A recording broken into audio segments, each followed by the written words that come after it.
Hello everyone, friends. This is Vayler's channel. Today I'll show you how to add Roman numerals for page numbering in Google Docs.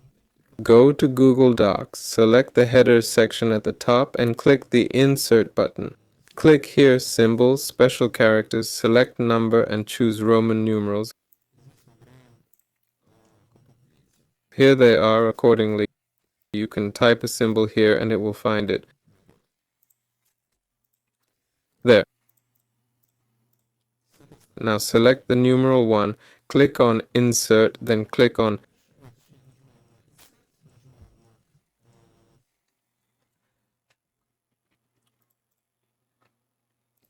Break, Press, Section Break.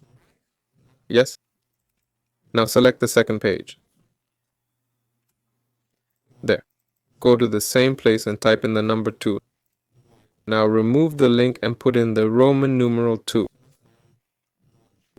Insert, Symbol, Special Characters, select 2, and so on. That's all. This was Valor with you. Goodbye everyone.